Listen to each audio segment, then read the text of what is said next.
बिस्मिल्लाहिर्रहमानिर्रहीम। अस्सलाम वालेकुम नाज़रीन, आप यूट्यूब चैनल देख रहे हैं। मैं इमरान खान।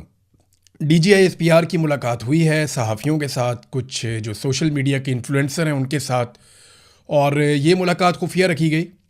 यानी सहाफ़ियों को ये कहा गया कि आपने जाकर बताना नहीं है कि आपकी मुलाकात DGISPR से हुई है। रावलपिंडी में ये मुलाकात हुई और यहाँ पे जो चीज़ें डिस्कस हुई, अब आहिस्ता आहिस्ता चीज़ें बाहर आ रही हैं। कुछ चीज़ें फ़र्दर बाहर आ जाएंगी तो वो भी मैं आपको बता दूँगा। DGISPR हज करने गए थे, कुछ हमारे साफ़ी दोस्त हैं वो तो हज की मुबारकबादें देते रहे वहाँ पे, लेकिन जो असल में ख़बर है वो दो चीज़ों के हवाले से ज़्यादा अभी तक बाहर आई। नंबर एक, कश्मीर पे फोकस था उनका और अफ़गानिस्तान के ऊपर उनका फोकस था ज़्यादा। इन चीज़ों के ऊपर वो बात कर रहे थे। तो कश्मीर और अफ़गानिस्तान में इस वक्त इस्टेब्लिशमेंट के लिए चैलेंजेस हैं। कश्मीर में चैलेंज ये है, देखें गिलगित बल्तिस्तान में तो उन्होंने अपनी हुकूमत बना ली है, और मैंने आपसे कहा था कि वो मैदान से पाकिस्तान तहरीक इंसाफ को बाहर करेंगे और कुछ भी करेंगे। जैसे बलूचिस्तान में पाकिस्तान की एस्टेब्लिशमेंट को कभी भी ये सूट नहीं करता कि कोई ऐसी हुकूमत हो जो अवाम ने बनाई हो, इसी तरह गिलगित बल्तिस्तान और कश्मीर भी उनकी रेड लाइन्स हैं। वो वहाँ पे भी बहुत हसास मामलात हैं, वहाँ पे किसी और की हुकूमत कभी भी बर्दाश्त नहीं करते। वैसे तो पाकिस्तान में किसी की हुकूमत बर्दाश्त नहीं करते, उनके बड़े मफादात हैं, लेकिन इन जगहों पे ख़ास तौर पे वो अपना कंट्रोल रखना चाहते हैं। यहाँ जितने भी खूबसूरत इलाके हैं वहाँ पे आप देखें बड़े शानदार मेस बने हुए हैं, बहुत ज़बरदस्त जो सबसे खूबसूरत एरियाज़ हैं, बड़े बड़े किले हैं, बहुत खूबसूरत एरियाज़ हैं, वो फ़ौज के कंट्रोल में हैं इन एरियाज़ में। और ख़ूबसूरत तरीन इलाके, बड़े अच्छे मैसेज, बहुत ज़बरदस्त रिक्रिएशनल साइट्स, वो पाकिस्तान की मिलिट्री एस्टेब्लिशमेंट के कंट्रोल में। गरीब आदमी या गरीब फौजी का वहाँ पे कोई लेना देना नहीं है। अफसरान और उनकी फैमिली जो हैं वो काफ़ी इंटरटेन होती हैं। मैं माजी में ये सारी चीज़ें खुद हम देखते रहे हैं, क्योंकि जब सहाफ़ियों को ले जाया जाता था वॉर जोन्स के अंदर या ऐसे एरियाज़ में जहाँ पे बॉर्डर है या लड़ाई है, तो वहाँ पे हमें इन जगहों को देखने का भी मौका जाते हुए मिलता था, आते हुए भी मिलता था। तो मैं आपको ये कह सकता हूँ, और जो लोग फ़ौज से रिटायर हुए और जिनके फ़ौज के साथ अच्छे ताल्लुकात नहीं रहे, वो फिर बताते भी है कि किस तरीके से जो कौम का बजट है वो कहाँ कहाँ पे भी लग जाता है। यानी हमें तो सिर्फ ये लगता है ना कि सिर्फ गोली बारूद और बंदूकें खरीदी जाती हैं, लेकिन और बहुत सारी चीज़ें भी हैं जैसे हर इदारे में होती हैं, वैसे फ़ौज में भी हैं। कोई पाकिस्तान से बाहर तो ये इदारा नहीं है, जैसे पाकिस्तान के बाकी इदारे हैं वैसे भी फ़ौज भी एक इदारा है, कोई ज़्यादा फ़र्क नहीं है इनका। तो नाज़रीन, DGISPR ने कश्मीर के बारे में ये कहा कि रियासत जो है वो भी माँ बनकर प्यार से और मोहब्बत से डील कर रही है। फिर उन्होंने ये दावा किया कि जैसे बलूचिस्तान के अंदर एक बलोच यकजहती कमेटी थी, उसके बारे में एक प्रोपेगेंडा आपको याद है किया गया था कि ये दहशतगर्द हैं सारे, और फिर मीडिया का एक बहुत बड़ा हिस्सा उनके पीछे पड़ गया था। और फिर आप देखें मारंग बलोच हों या बाकी लोग हों, बगैर सबूतों के उनको जेलों में डाला हुआ है। उनके ऊपर कोई केसेस नहीं है, कुछ साबित नहीं कर सके आज तक, लेकिन कई कई महीनों से वो लोग जेलों में बंद हैं। ऐसे ही ईमान मज़ारी और हादी अली चट्टा जो उनके लिए बेचारे आवाज़ उठाते थे, उन दोनों को भी लंबी सज़ाएं देके जेलों में बंद कर दिया गया है, सिर्फ एक ट्वीट करने के जुर्म पर। देखिए, जिस अदालत ने ईमान मज़ारी और हादी अली चट्टा को सज़ा दी एक ट्वीट के ऊपर, उसी अदालत में एक जज के बेटे ने दो खवातीन को सड़क पे कुचल के मार दिया। बगैर लाइसेंस के, बगैर कानूनी गाड़ी वो चला रहा था और उसने कुचल के दो खवातीन को मार दिया, और वो एक दिन भी जेल नहीं गया, थाने से ही छुड़ा के उसे घर ले गए। तो ये तो इंसाफ है पाकिस्तान में, और ये सूरत हाल है इंसाफ की। बहरहाल अब फोकस जो है वो कश्मीर के ऊपर, अफगानिस्तान के ऊपर। अफगानिस्तान के बारे में उन्होंने काफ़ी बातें की। बलूचिस्तान के बारे में उन्होंने कहा जनाब कि बलूचिस्तान में देखें ये जो बलोच यकजहती कमेटी थी, फिर ये इनके कैसे पोल खुल गए, इनकी चीज़ें सामने आ गई। हालांकि जो चीज़ें सामने आई आज तक हमारे सामने तो नहीं रखी गई, किसी जगह पे किसी फोरम पे साबित नहीं किया जा सका कि मारंग बलोच या उनके साथ जो एहतजाज करने वाले लोग हैं, जो पाकिस्तान के आइन के मुताबिक पुरअमन एहतजाज करके अपना हक मांगते हैं, उनके हवाले से किसी जगह पे भी किसी किस्म का कोई सबूत अभी ना पेश किया गया, ना साबित किया गया। किसी फोरम पे उनको गलत साबित नहीं किया जा सका, और यही वजह है कि बगैर किसी अदालती फैसले के बंदोबस्त करके सिस्टम ने उन्हें जेलों के अंदर बंद रखा हुआ है, और कोई कानूनी वजह नहीं है। जैसे इमरान खान को बंद करने की कोई कानूनी वजह नहीं है। कश्मीर के बारे में उन्होंने कहा जी कि रियासत अभी माँ बनकर कोशिश कर रही है पुरअमन तरीके से मामला हल करने के लिए, लेकिन फिर बाप बन जाती है रियासत बाद में, और वो हमला भी कर देती है। तो हार्ड स्टेट का एक कॉन्सेप्ट है। देखिए, अभी माँ बन के ये काम कर रहे हैं तो इतनी गोलियां रोज़ाना चल जाती हैं, दर्जनों लोग अब तक गोलियां उन्हें लग चुकी हैं, बहुत सारे लोग ज़ख्मी हुए हैं, काफ़ी लोग शहीद हो गए हैं। रोज़ाना की बुनियाद पे कश्मीरी अपने जनाजे उठाते हैं, कभी एक, कभी दो, कभी तीन। रावला कोट में, कोटली में कैसे खून रेजी हुई है, कैसे क्रैकडाउन हुआ, किस तरह टॉर्चर किया गया लोगों के ऊपर, लोगों को उकसाने की कोशिश की जा रही है। अगर आप प्लस माइनस करें तो क्या रियासत माँ वाला रोल प्ले कर रही है? तो जवाब यह है कि वो नहीं कर रही। और दूसरा ये कि DGISPR आज़ाद कश्मीर के मामलात में ये मुदाखलत कैसे कर सकते हैं? पाकिस्तान का ये मुकदमा है कि आज़ाद कश्मीर एक आज़ाद मुल्क है। पाकिस्तान का ये मुकदमा है कि वहाँ की सुप्रीम कोर्ट, वहाँ की जो चाहे वो अदलिया है, चाहे सियासी जमातें हैं, चाहे वहाँ की पार्लिमान है, वो सारे अलग हैं और पाकिस्तान का उनके साथ कोई ताल्लुक ऐसा सच नहीं है, सवाए इसके कि पाकिस्तान उनके हक़ के खुद इरादियत को तस्लीम करता है और सपोर्ट करता है। लेकिन यहाँ DGISPR कह रहे हैं कि रियासत तो आज़ाद कश्मीर की है ना, तो वो आज़ाद कश्मीर की रियासत बात करेगी, उनके बिहाफ के ऊपर DGISPR तो बात नहीं कर सकते। लेकिन आपको पता है पाकिस्तान में जिसकी ताकत है उसकी भैंस है, जिसकी लाठी उसकी भैंस, और ताकत के बलबूते के ऊपर फैसले होते हैं तो फिर जो मर्जी करी जाए, जो मर्जी कही जाए। बहरहाल वो ये कहते हैं जनाब उनको सबूत मिल गए हैं, लेकिन अभी तक किसी एक सोर्स ने भी मुझे ये नहीं बताया कि उन्हें कोई सबूत दिखाए हों DGISPR ने कि ये लोग गद्दार हो चुके हैं, या ये लोग भारत के साथ मिल गए हैं, या ये लोग दुश्मन के एजेंडे के ऊपर चल रहे हैं और दुश्मन से पैसा ले रहे हैं। ऐसा कुछ भी साबित नहीं किया जा सका। मेरा नहीं ख्याल कि साबित कर सकेंगे, क्योंकि कश्मीरी जो मांग रहे हैं वो उनका हक है। और मेरी इतला के मुताबिक इस वक्त बैकडोर चैनल राब्ते भी हो रहे हैं। जो जॉइंट अवामी एक्शन कमेटी के लोग जिनके सरों के ऊपर इनाम रख दिए गए, वो तो बराह रास्त इन मुज़ाकरात के अंदर या बैकडोर चैनल्स राब्तों के अंदर शामिल नहीं है, लेकिन उनके साथ कुछ लोग राब्तों में हैं जो उलमा इकराम हैं, और वो लोग फिर राब्ते कर रहे हैं हुकूमत के साथ, और कोशिश की जा रही है कि आज़ाद कश्मीर के मामलात को अफाम तफहीम से हल किया जा सके। बाकी मामला तो हल हो जाते हैं, लेकिन 12 मुहाजिर नशिस्तों का मामला बार बार आकर फंस जाता है। अब यहाँ पे जो एक मुतालबा किया जा रहा है वो ये कि आप 12 नशिस्तें रखना चाहते हैं आप रखें, लेकिन आप इन्हें हुकूमत बनाने और गिराने का इख्तियार ना दें। यानी जब आज़ाद कश्मीर का वज़ीर आज़म चुना जाए तो ये 12 नशिस्तों का कोई रोल नहीं होना चाहिए, और जब मखसूस नशिस्तें बांटी जाएँ तो उनमें भी इन 12 नशिस्तों का कोई रोल नहीं होना चाहिए, और जब कोई हुकूमत आज़ाद कश्मीर में गिराई जाए तो उस वक्त भी इन 12 नशिस्तों का कोई रोल नहीं होना चाहिए।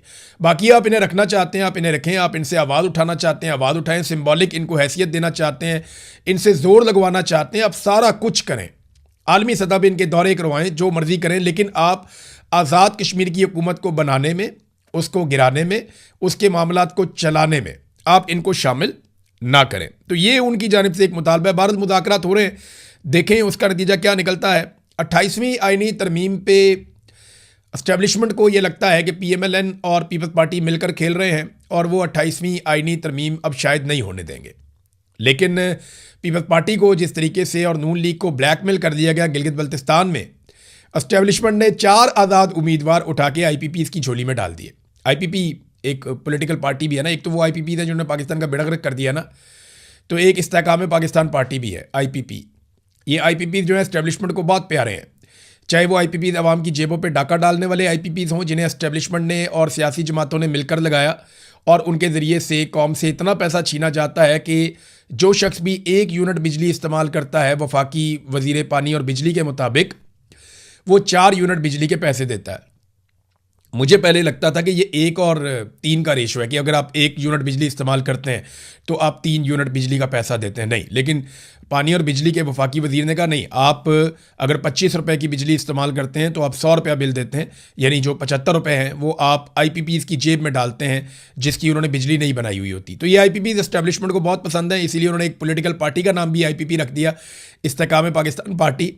ये पार्टी गिलगित बल्तिस्तान में एक भी सीट नहीं जीती, लेकिन इस पार्टी को 4 आज़ाद उम्मीदवार तोहफे में दे दिए गए।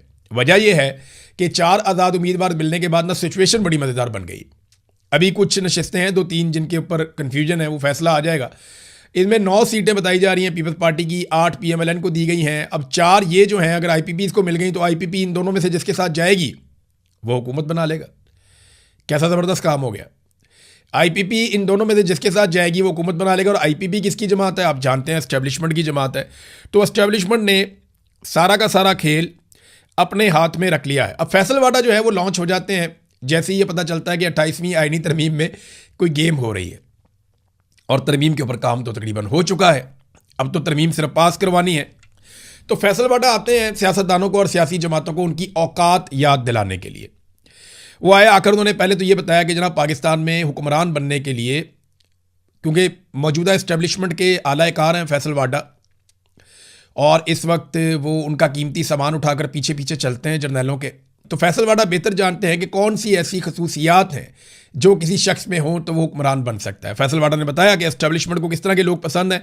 और उन्होंने कहा हुकूमत में आने के लिए आपको नकम्मा, इश्तेहारी, मफरूर, बीमार, कातिल और जानी होना चाहिए। ये फैसल वाडा साहब ने फरमाया कि ये वाली खसूसियात अगर आपके अंदर हैं तो आप हुकूमत में आ सकते हैं। यानी एस्टेब्लिशमेंट को इस किस्म के लोग पसंद हैं, उनको वो हुकूमत में लेकर आते हैं।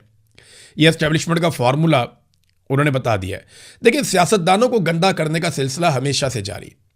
ये जर्नैल ऑफ द रिकॉर्ड मुलाकातें करते हैं सहाफ़ियों के साथ तो एक ही बात करते हैं, सियासतदान बहुत गंदे हैं, सियासतदानों ने करप्शन की है, सियासतदान दो नंबरी करते हैं, सियासतदान मुल्क को खा रहे हैं, सियासतदान मुल्क को तबाह कर रहे हैं। फ़ौजी बहुत अच्छे हैं, फ़ौज ने बड़ा कमाल काम किया है, फ़ौज मुल्क को नहीं खा रही है, फ़ौज मुल्क के लिए दिन रात सोचती है, दिन रात कोशिश करती है, हम तो कुर्बानियाँ देते हैं। तो हमेशा जो पाकिस्तान की मिलिट्री एस्टेब्लिशमेंट है वो ये माइंड सेट बनाती है पाकिस्तान में कि सियासतदान बहुत गंदे हैं। लेकिन याद रखिएगा, पाकिस्तान एक सियासतदान ने बनाया था, पाकिस्तान को आइन एक सियासतदान ने दिया था। पाकिस्तान ने आज तक जितनी तरक्की की उसमें ज़्यादा हिस्सा सियासतदानों का है। पाकिस्तान का दिमाग सियासतदान है, मिलिट्री एस्टेब्लिशमेंट नहीं है। मिलिट्री एस्टेब्लिशमेंट जब जब आती है वक्ती तौर पे पाकिस्तान को छोटा मोटा कोई फ़ायदा हो भी जाए तो लॉन्ग रन में पाकिस्तान को नुकसान होता है। अयूब खान ने जिस तरह की सियासत की तरह डाली, उसने पाकिस्तान की सियासत को तबाह कर दिया। बाद में पाकिस्तान दो टुकड़े हो गया। याया खान ने पाकिस्तान को दो टुकड़े करने में आखिरी हथौड़ा चलाया। ज़ियाउल हक आया और उसने वक्ती तौर पे फ़ायदा उठाया। अमेरिका से ताल्लुकात, दुनिया भर उसको आंखों का तारा बनाकर फिरती थी। ज़ियाउल हक यहाँ पे डिक्टेटर था, उसने अफ़गानिस्तान के अंदर एक जहाद करवाया और ज़ियाउल हक तो चला गया, लेकिन पीछे क्या छोड़ गया? मंशियात और क्लाशनकोफ, और पाकिस्तान में कितना खून बह गया। दहशतगर्दी ज़ियाउल हक ने इंट्रोड्यूस करवाई थी पाकिस्तान के अंदर। फिर परवेज़ मुशर्रफ आता है, वो अमेरिका के आगे लेट जाता है, अमेरिका की आंखों का तारा बन जाता है। आज आसिम मुनीर अमेरिका की आंखों का तारा बने हुए हैं। ये सिलसिला चलता रहता है। जो डिक्टेटर्स होते हैं या मिलिट्री जर्नल्स होते हैं, ये अमेरिका की आंखों के तारे बनते हैं। और हमेशा ये कहा जाता है, देखो जी, अमेरिका इनसे कितना खुश है, आलमी सतह पर कितनी कामयाबियाँ मिल रही हैं। कोई कामयाबी नहीं मिल रही। कामयाबी पता किसे कहते हैं? पाकिस्तान में दहशतगर्दी ख़त्म हो जाए। क्या ख़त्म हुई? नहीं, वो पहले से ज़्यादा है। कामयाबी किसे कहते हैं? कि पाकिस्तान की मईशत बेहतर हो जाए। क्या बेहतर हुई? नहीं, वो बर्बाद हो गई। कामयाबी पता किसे कहते हैं? कि आम आदमी की ज़िंदगी आसान हो जाए, महंगाई ख़त्म हो जाए। क्या ख़त्म हो गई महंगाई? नहीं हुई, आम आदमी की ज़िंदगी पहले से ज़्यादा मुश्किल हो गई। कामयाबी पता किसे कहते हैं? कि आपके मुल्क में धड़ाधड़ सरमायाकारी आ रही हो, आपके मुल्क में सयाह आ रहे हों। क्या वो हो रहा है? नहीं हो रहा। कामयाबी इसे कहते हैं कि आप कर्ज़े वापस उतार रहे हों, आप कर्ज़े चढ़ाते चले जा रहे हैं, चढ़ाते चले जा रहे हैं, आपने रिकॉर्ड कर्ज़े ले लिए। कामयाबी किसे कहते हैं? कि लोग काम करने के लिए आपके मुल्क में आए, आपके मुल्क से ब्रेन ड्रेन लगातार हो रहा है और आपका आर्मी चीफ कहता है ये ब्रेन गेन है। ये नहीं, उनके कहने से तो नहीं हो जाएगा। डॉक्टर्स जा रहे हैं, इंजीनियर जा रहे हैं, पढ़े लिखे लोग जा रहे हैं, सरमायाकार जा रहे हैं, जो कारोबार करना जानते हैं, जो स्किल्ड लोग हैं, वो पाकिस्तान छोड़ छोड़ कर जा रहे हैं। तो ये कामयाबी है। कामयाबी पता किसे कहते हैं? कामयाबी कहते हैं जब आप तजारती खसारे में ना हो बल्कि मुनाफे में हो। आप लगातार तजारती खसारे में होते चले जा रहे हैं। तरक्याती बजट आपने इंतहाई कम कर दिया है। यानी पाकिस्तान को ये कहते हैं हम तरक्की की मनाजिल तय करवाएंगे। बहुत सारे लोग ये प्रेडिक्शन कर रहे थे 2026-27 का साल वो होगा जब पाकिस्तान तरक्की की सीढ़ियाँ चढ़ेगा, यहाँ से पाकिस्तान ऊंची उड़ान की तरफ जाएगा। इस तरह की बातें हमने सुनी थी। चंगी ऊंची उड़ान की तरफ पाकिस्तान गया है, तरक्याती बजट आधे से भी कम कर दिया है। ऐसे आप मुल्क चलाएंगे? आपको पता है तरक्याती बजट कम क्यों किया है? आम आदमी जिसको इस बात की समझ नहीं आती, जरा मैं उसको समझा देता हूँ आसान अल्फाज में। हुकूमत का काम क्या होता है? हुकूमत का काम होता है कि वो अवाम से टैक्स इकट्ठा करती है और उस टैक्स के ज़रिए से अवाम के तरक्याती मंसूबों पे काम करती है। और टैक्स का बड़ा हिस्सा तरक्याती मंसूबों पे लगाया जाता है कि कहीं पे बड़े बड़े तालीमी प्रोजेक्ट चल रहे हैं, कहीं पे सेहत के प्रोजेक्ट चल रहे हैं, कहीं पे खेलों के प्रोजेक्ट चल रहे हैं, कहीं पे एनर्जी के प्रोजेक्ट चल रहे हैं, कहीं पे डैम्स बन रहे हैं, कहीं आबपाशी के प्रोजेक्ट चल रहे हैं, कहीं आवाम के लिए बड़ी बड़ी स्कीमें लाई जा रही हैं, रेजिडेंशियल प्रोजेक्ट चल रहे हैं, सड़कें निकल रही हैं। बहुत सारी चीज़ें ना, साइंस में तरक्की हो रही होती है, टेक्नोलॉजी में तरक्की हो रही होती है। तो ये तरक्याती बजट होता है कि जब आवाम से पैसा इकट्ठा करती है हुकूमत तो फिर वो तरक्याती कामों पे लगाती है। अब इस हुकूमत ने अपने अल्ले तलल्ले तो कम करने नहीं है। इन्होंने तो अय्याशी वाले तैयारे भी खरीदने हैं, बैरून मुल्क दौरों पर भी जाना है, फैमिली भी लेकर जानी है, मेकअप आर्टिस्ट भी लेकर जाने हैं, बच्चों को लेकर जाना है, बच्चों के दोस्तों को लेकर जाना है। तो इन्होंने तो अपना इंजॉय करना है, वो तो इन्होंने बंद करना नहीं है। प्रोटोकॉल तो इन्होंने इंजॉय करना है। इनके अपने दफातर के जो बजट हैं वो बढ़ते चले जाएंगे। अपने MNAs के फंड ये उनको देंगे। तो ये कहाँ से जाकर कट लगाते हैं? जो इनके लिए आसान तरीका है वो क्या है? तरक्याती बजट कम कर दो, यानी अवाम के तरक्याती मंसूबे कम कर दें। कौम को कहानी सुनाई कि हम तरक्याती मनाजिल तय करेंगे, यहाँ से पाकिस्तान ऊंची उड़ान की तरफ जाएगा, और जिस चीज़ को उड़ान कहते हैं कि तरक्याती बजट, वो आधे से भी कम कर दिया। तो पाकिस्तान का तरक्याती बजट जो कम होगा ना, याद रखिएगा, जब सरकारी मंसूबे बंद हो जाएंगे तो बेशुमार लोग बेरोजगार हो जाएंगे। बहुत सारी इंडस्ट्रीज जो हैं उनका पूरा का पूरा इन्हिसार सरकारी मंसूबों के ऊपर होता है। तो जब आपने वो सारा साइज ही छोटा कर दिया, तो अभी आप देखेंगे इस साल और कितनी बेरोजगारी होती है, और कितनी गुर्बत होती है, और कितने लोग अपना पैसा लेकर पाकिस्तान से भागते हैं। ये आपको दिखाई देगा जिस तरीके से इन्होंने तरक्याती बजट कम कर दिया है। तो मैं आपको कह रहा था कि सियासतदानों को बदनाम करने का सिलसिला जारी है।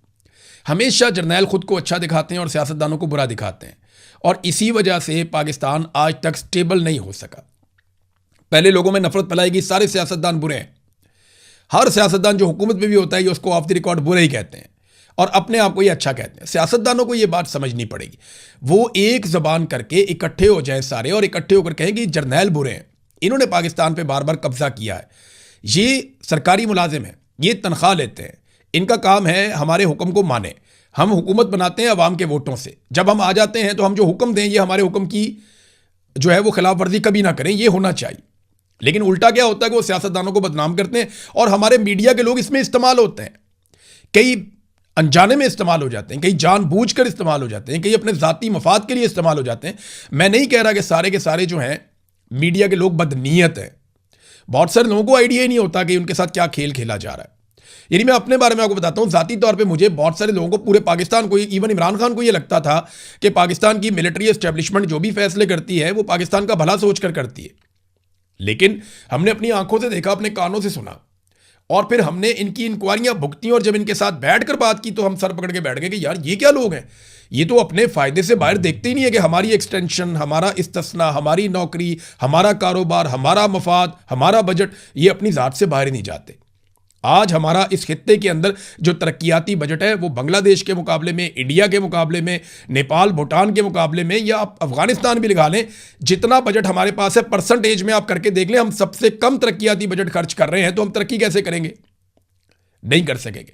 हाँ, सिर्फ ये है कि हमें आलमी सतह पे सालसी करनी है, बड़े बड़े लोगों की मीटिंग्स के अंदर जाकर बैठना है, और काटन वाले कपड़े पहन के, जैसे कोई बंदा बहुत गरीब घर का होता है ना, उसके घर के अंदर भूख होती है, नंग होती है, परेशानी होती है, लड़ाई होती है, फसाद होता है, और वो शाम को काटन वाला सूट पहन के चौधरियों की महफिल में जाकर बैठ के चौड़ा हो जाता है कि जनाब मेरी तो बड़ी इज्जत है, और घर के अंदर कुछ नहीं होता। ये पाकिस्तान के हुक्मरान पाकिस्तान के साथ कर रहे हैं जनाब। बाहर साड़ी बड़ी गेम है, वो पाकिस्तान के अंदर आपने बेड़ा गर्क कर दिया। आपकी रिस्पॉन्सिबिलिटी बाहर गेम उठाने की नहीं थी, आपकी रिस्पॉन्सिबिलिटी है कश्मीर को आज़ाद करवा के दें। आपकी रिस्पॉन्सिबिलिटी है पाकिस्तान का पानी जो इंडिया कब्जा कर रहा है वो छुड़वा के दें। आपकी रिस्पॉन्सिबिलिटी है पाकिस्तान के अंदर से आप दहशतगर्दी ख़त्म करें। ये 3 मेन रिस्पॉन्सिबिलिटीज़ हैं, इन तीनों के अंदर नाकाम रहे, ये तीनों काम नहीं कर पाए बदकिस्मती से। और जो पाकिस्तान के सियासतदान हैं वो इसके ऊपर जनाब ताशे बजाते हैं। मैं हैरान होता हूं। तो जब भी आईनी तरमीम करनी होती है, फैसलवाड़ा लॉन्च हो जाता है और वो अपना काम शुरू कर देता है। नाज़रीन, खैबर पख्तूनख्वा की अब सूरत हाल ये बन गई है, एक तो इमरान खान साहब की बहनों को मुलाकात करने नहीं दी गई, एक मरतबा फिर मुलाकात ना हुई और वो अपना धरना ख़त्म करके वापस चले गए। 10,000 बंदा लाने का दावा किया गया था पाकिस्तान तहरीक इंसाफ की जानिब से, लेकिन 2,000 बंदा टोटल, मुझे जो सहाफ़ियों ने बताया कि 2,000 के करीब बंदा टोटल पहुँचा था, और वो भी कोई आ रहा था और कोई जा रहा था, और एक वक्त में 1200-1500 के बीच में लोग मैक्सिमम इकट्ठे हुए होंगे। इससे ज़्यादा लोग एक वक्त में इकट्ठे नहीं हुए। ये है ज़मीनी हक़ाइक़। अडयाला जेल के बाहर से इमरान खान की बहनों से वादा कुछ और किया गया, सूरत हाल कुछ और है। लोग मायूस हो गए हैं, लोग इस लीडरशिप के लिए अब निकलना भी नहीं चाहते। और जो कुछ पाकिस्तान में जुल्म और फसाइयत हो रहा है, देखिए जब लोग मायूस हो जाते हैं ना, बहुत ज़्यादा दब जाते हैं, परेशान हो जाते हैं, तो एक दिन आता है कि लोग लीडरलेस हो जाते हैं। और फिर वो होता है जिसे आप बांग्लादेश में आपने होते हुए देखा, श्रीलंका में आपने होते हुए देखा, नेपाल में आपने होते हुए देखा, दुनिया के और ममालिक में आपने होते हुए देखा। तो ये पाकिस्तान में भी खुदा न खास्ता ये मामला उस तरफ ले जाएंगे और एक दिन पाकिस्तानी अपना हक छीनने पर मजबूर हो जाएंगे। कश्मीर में आप उसका एक झलक देख रहे हैं। अब अगर समझदार होंगे और अक्लमंद होंगे तो कश्मीरियों के साथ मुज़ाकरात करके मामला हल कर लें, क्योंकि कश्मीरी पीछे हटने के लिए फ़िलहाल तो तैयार नज़र नहीं आ रहे। अब फेस सेविंग चाहिए, हुकूमत कोई ना कोई फेस सेविंग ले, कोई रास्ता निकाले और कश्मीरियों को वापस उनके घरों में भेजे और रूटीन के मुताबिक वहाँ इलेक्शन करवाए। और इलेक्शन में अगर मिलिट्री एस्टेब्लिशमेंट रोल प्ले ना करे तो क्या हो जाएगा? हुकूमत एस्टेब्लिशमेंट के असर के बाहर एक बन जाएगी, तो चलो कश्मीरी खुश हो जाएंगे। वो राज़ी हो जाएंगे। लेकिन इस्टेब्लिशमेंट को हर जगह पे अपना कंट्रोल चाहिए। मुझे नहीं लगता कि वो इस बात पे मानेंगे। आलमी मंडी में तेल की कीमतें इंतहाई कम होती चली जा रही हैं, लगातार कम हो रही हैं। अभी मैं आपसे बात कर रहा हूँ तो $5 मज़ीद तेल की कीमतें गिर गई हैं। तो इतनी जो तेल की कीमतें लगातार कम हुई हैं, लगभग $75 से $78 के बीच में इस वक्त वेरी कर रही हैं आलमी मंडी में तेल की कीमतें। तो जब इतनी कम हो गई हैं तो आप भी कम कर दें। जब कीमतें बढ़ानी होती थी तो जैसे ही आलमी मंडी में ऊपर जाती थी, साथ ही ये लेवी लगा देते थे, कीमतें बढ़ा देते थे, बढ़ाते थे 150-150 करके। इकट्ठी कीमत इन्होंने पाकिस्तान में 200 रुपये तक 2-4-5 दिनों के अंदर हम देखते रहे, पता नहीं 200 रुपये तक इन्होंने तेल की कीमतें बढ़ा दी थी। कहाँ से कहाँ पेट्रोल की कीमतें ले गए, पूरी दुनिया में किसी ने ऐसा नहीं किया जो इन्होंने पाकिस्तानियों के साथ कर दिया। जुल्म और जबर की इन्होंने पाकिस्तानियों के साथ इंतहा कर दी थी। लेवी इन्होंने 160 तक पहुंचा दी थी बेवकूफ़ों ने। तो अब आलमी मंडी में तेल की कीमतें नहायत कम हो गई हैं, तो फौरी तौर पे आवाम को रिलीफ दें, जैसे फौरी तौर पे आपने आवाम के सर पे डंडा मारा था। रिलीफ दें, पेट्रोल की कीमतें कम करें, बिजली की कीमतें कम करें, गैस की कीमतें कम करें। अब आप ईरान से गैस खरीद सकते हैं। ईरान को इजाज़त मिल गई है कि वो तेल और गैस की सप्लाई कर सकता है दुनिया को। तो आप गैस पाइपलाइन मुकम्मल करें। ईरान ने तो अपनी मुकम्मल कर ली है, आप भी अपने हिस्से की पाइपलाइन डालें और ईरान से गैस खरीदें। देखिए पूरे पाकिस्तान के अंदर तो पाइपलाइन पाकिस्तान की बिछी हुई है, आपने सिर्फ मेन लाइन तक लेकर जाना है ना। तो आप ईरान से गैस लें और आप पाकिस्तानियों को सहूलत दें। पाकिस्तान की इंडस्ट्री को भी इसका फ़ायदा होगा, पाकिस्तान के शहरियों को भी इसका फ़ायदा होगा, पाकिस्तान इससे तरक्की करेगा। तो आपको लेनी चाहिए गैस, आपका हमसाया मुल्क है, आपके पास एक मौका है, इस मौके से आपको फ़ायदा उठाना चाहिए। तो नाज़रीन, जो बजट की सूरत हाल है खैबर पख्तूनख्वा बेचारे वो यहाँ तक पहुँच गए कि जी हम 3 माह का बजट पास करेंगे। इमरान खान साहब से जब तक मुलाकात नहीं होती तब तक हम मुकम्मल बजट पास नहीं करेंगे। सलमान अकरम राजा साहब का एक स्टेटमेंट मैं देख रहा था। देखिए यहाँ तक हालात पहुँच गए हैं कि बजट को अब एक टूल के तौर पे इस्तेमाल किया जा रहा है। ये नहायत कमज़ोर कार्रवाई है। देखिए ये इनकी मर्ज़ी है, ये जो मर्ज़ी करें, उनकी हुकूमत है। वो बजट आज पूरा पेश कर दे, 1 महीने का करें या 1 दिन का करें, फ़र्क नहीं पड़ता। फ़र्क इस बात से पड़ता है कि इतनी बड़ी पॉलिटिकल पार्टी इतनी बेबस और मजबूर हो गई है कि वो बजट को एक बतौर हथियार इस्तेमाल कर रही है। यानी इतनी बड़ी पार्टी जिसने करोड़ों वोट लिए हैं, इतना बड़ा लीडर जो पाकिस्तान में सबसे ज़्यादा मकबूल है, ये बाहर बैठे हुए पॉलिटिकल लोग उसके नाम के ऊपर कोई तंजीम साजी नहीं कर सके, कोई माहौल नहीं बना सके। इमरान खान ने स्ट्रीट मूवमेंट का कहा था, हमने तो देखी नहीं। सुहेल अफरीदी ने ऐलान किया था, कोई हलफ वलफ भी लिया था, उसके बाद नज़र ही नहीं आया बंदे किधर गए। नाज़रीन एक चीज़ जाते जाते मैं आपको बड़ी मज़े की बताता हूँ। ये ज़रा आप शरीफों का बजट चेक करें। ये जो पंजाब में आया, ये शरीफ ख़ानदान का बजट, मैं इसको इसलिए कह रहा हूँ कि ये बजट के अंदर जितने भी नए मनसूबे लगाते हैं या जितने भी मनसूबे रखते हैं वो ज़्यादातर अपने ज़ाती नाम के ऊपर रखते हैं, जैसे इनके अब्बा जी का पैसा है।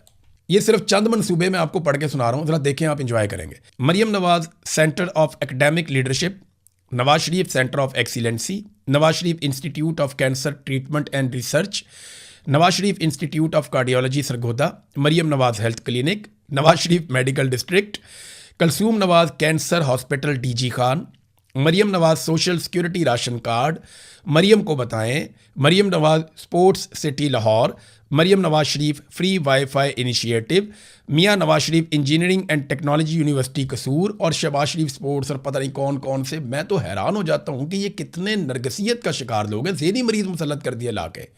कौम का पैसा है, कौम का बजट है, कौम ने टैक्स दिया अपने खून पसीने की कमाई से, और ये शरीफ खानदान बाप का पैसा समझ के अपने नामों के ऊपर प्रोजेक्ट शुरू करते चले जा रहे हैं। ये नरगसियत है, ये ज़हनी मरीज़ हैं जिनको हमारे ऊपर मुसल्लत कर दिया गया है, और हम इन्हीं के साथ गुजारा करना पड़ेगा क्योंकि हमारे मिलिट्री जर्नल्स जो हैं वो ज़बरदस्ती इन्हीं की हुकूमत बनाते हैं बार बार, और उन्हें यही लोग पसंद हैं। अब तक के लिए इतने ही। अपना ख्याल रखिएगा, अपने इस चैनल का भी। अल्लाह हाफ़िज़।